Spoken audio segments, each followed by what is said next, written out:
Hey everybody, Tim Ulbrich here, and welcome to this week's segment of the RX Money Roundup show, where we give you our take on relevant financial news and updates, answer your questions, and break down examples of financial planning in action. Today, Tim and I are tackling a question that has not gotten a lot of attention in recent years, given the rise in interest rates, which is, should I refinance my mortgage, and when is it a good time to refinance? Before we get into that question, let me give a shout out to our financial planning and tax professionals at YFP that make this segment possible. At YFP, we support pharmacists at every stage of their careers to take control of their finances, reach their financial goals, and build wealth through comprehensive fee-only financial planning and tax planning. You can learn more and book a free discovery call by visiting yourfinancialpharmacist.com. All right, Tim, this week we saw, actually in the last couple of weeks, we saw a reduction in interest rates on the housing side of things. One article from Market Watch, we'll link to that in the show notes, noted that refinancing activity as a result of that rate drop was up 175% from the previous year, mainly due to that 30-year interest rate getting to a 2-year low, which at the time of this recording is hovering around 6%, down from high sevens in the fall of this time last year. So anytime we see a rate drop like that, I think it begs the question, which is a question we have not been asking a whole lot in the last couple of years, given the rise in rates. When does it make sense for someone to refinance their home? What are your thoughts, Tim? Yeah, so I think the variables at play here are what is your current interest rate? And then like what's the new rate? What potentially could you lock in? I think another thing at play here is closing costs. So, refinancing comes with closing costs, which can range anywhere from 2 to 5% of the loan amount. Another thing here is the loan term. So when refinancing, you have the option to reset the loan term. So it Yeah. could be you're going from a 30 back to a 30. So if I'm a year in, I have 29 years left, but then I'm going back to 30 years. But you could also do a 30 into a 15 year, which again would potentially, broad strokes here, double your mortgage, essentially lower interest rate, but a good amount more that you're going to pay per month. Your financial goals here at play, like what are you trying to accomplish? Lower monthly payments? Are you trying to pay off the loan faster? Are there strategies like a cash out refi that you're looking at? Other factors could be your credit score and your debt to income ratio, and then just like overall market conditions. Are rates still going to continue to slide?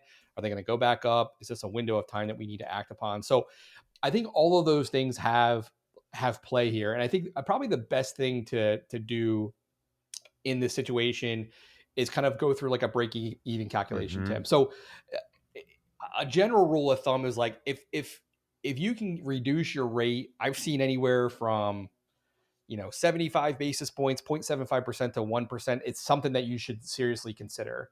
But to kind of quantify this, we can do a break even calculation that basically is the break even point, which is kind of the time that it makes sense for you to stay in the house, to kind of cover closing costs. So it's break even point equals the closing costs divided by the monthly savings from refi, and that'll Yep. give us an amount of time that like says, okay, if you're going to be in here less than this amount of time, don't do it. If you're going to be in here longer, it makes sense to do it.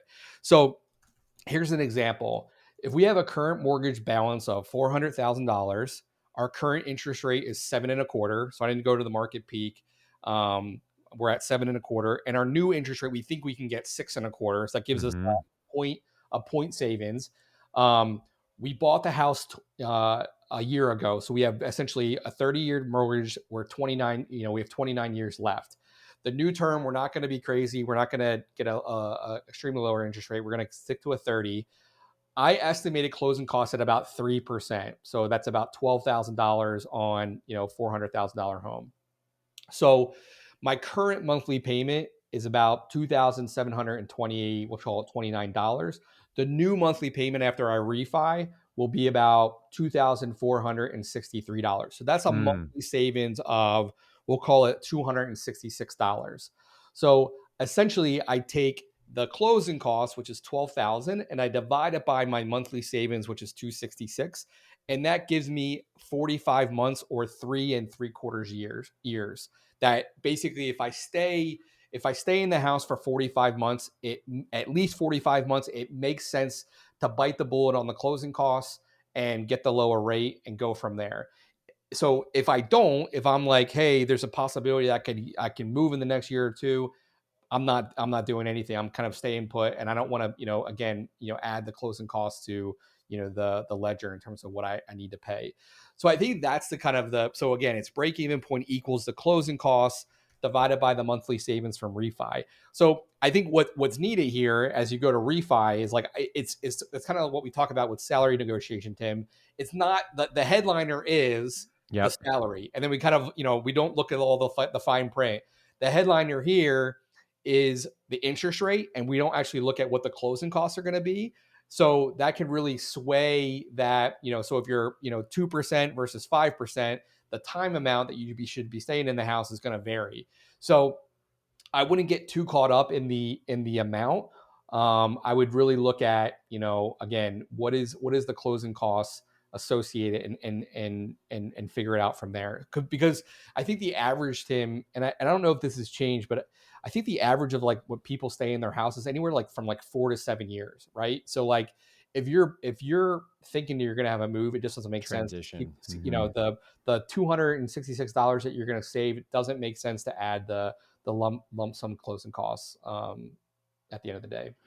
Yeah, I think the break even calculation, well described there. So important. Is it a state of transition potentially or not? I think we all probably think we're going to be in a home maybe longer than We sometimes are. we Yep. are. I, Totally.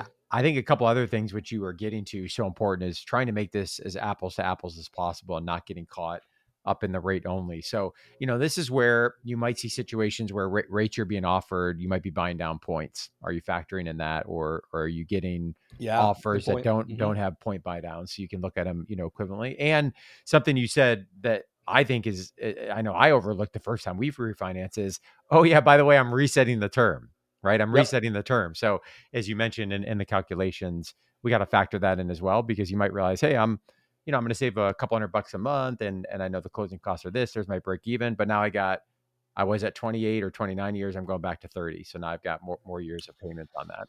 Yeah, and if your goal is to basically pay off the home by the time you retire, it's often a common goal. Hey, I want to pay it off by the time I retire at 65. If you're 40 and you reset it, unless you throw extra money at it, you're going to be 70, right? Mm-hmm. So I think that's important, and it's not necessarily, I wouldn't necessarily dissuade someone from doing that, but I would say you're probably going to have to throw a little bit more at this.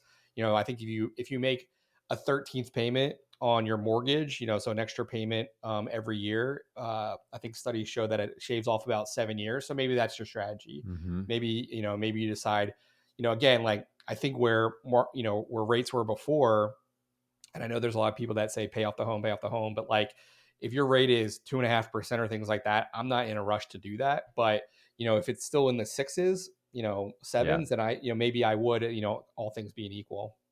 Great stuff, Tim. Love this question. I think it's timely to what's going on in Yeah. interest rates, and we'll obviously be tracking this as I don't think we're done with these changes, happening in the near future. So, if you have a question that you'd like for us to answer, a topic you'd like to have us cover, send us an email, info@yourfinancialpharmacist.com. You can also send us a voice memo by visiting yourfinancialpharmacist.com/ask. And as we wrap up the episode, an important reminder that the content is for informational purposes only, not intended to provide, should not be relied on for investment or any other advice.